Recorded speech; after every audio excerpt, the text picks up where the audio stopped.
देशाची सर्वात मोठी तपास यंत्रणा सीबीआय या छायाचित्रातल्या चेहऱ्याचा शोध घेते, कारण हा चेहरा सापडल्यानंतरच गेल्या 2.5 वर्षांपासून रहस्य बनून राहिलेल्या दाभोलकर हत्या प्रकरणाचा छडा लागणार आहे।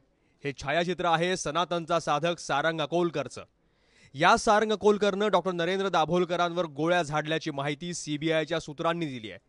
दाभोलकर हत्या प्रकरणी अटक करण्यात आलेल्या वीरेंद्र तावडेची सीबीआयकडून कसून चौकशी सुरू आहे आणि या चौकशी दरम्यान सारंग अकोलकरच डॉक्टर नरेंद्र दाभोलकरांचा मारेकरी असल्याचं हळूहळू स्पष्ट होत आहे।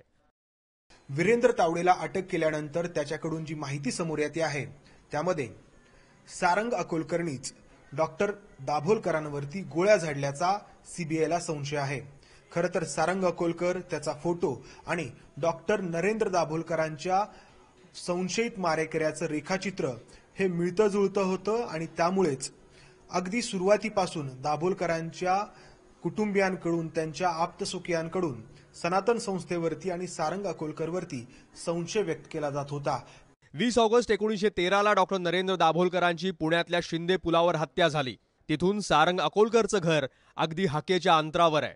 पुण्यातील हा आप्पा बळवंत चौक पुस्तकांच्या दुकानासाठी हवा तो ग्रंथ नक्की मिळेल अशा खात्रीसाठी ओळखला जातो, परंतु आता या परिसराला एक नकोशी ओळख जोडली गेली आहे। ती म्हणजे डॉक्टर नरेंद्र दाभोलकरांचा संशयित मारेकरी सारंग अकोलकर आप्पा बळवंत चौकातील याच इमारतीमध्ये 6व्या मजल्यावरती राहत होता।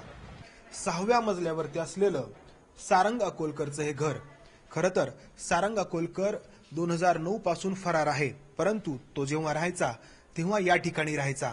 तो फरार झाल्यानंतर त्याचे आई वडीलही काही काळ या फ्लॅटमध्ये वास्तव्याला होते, परंतु आता ते देखील सनातनच्या आश्रमामध्ये राहतात।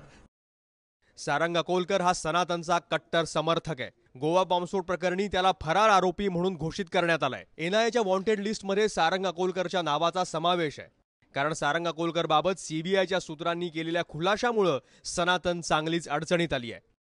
काय त्यांचे कटकारस्थान चाललेलं आहे, कशाकरता तरुणांना एकत्र करून एक वेगळ्या प्रकारची फौज करण्याचा संकल्प या मंडळींनी सोडला, ह्याच्यात काय साध्य जाणार आहे? आता सुद्धा आमची मागणी हीच आहे की सनातनवर ताबडतोब बंदी घालावी, त्यांच्या सगळ्या कार्यालयावर सरकारने ताबडतोब ते जे बंद सील करावेत आणि त्यांचे सगळे जे काही रजिस्टर्ड त्यांचे जे कार्यकर्ते आहेत, जे स्वतःला ते काय म्हणतात साधक, सरकारनं त्यांची सुद्धा या निमित्ताने चौकशी करावी।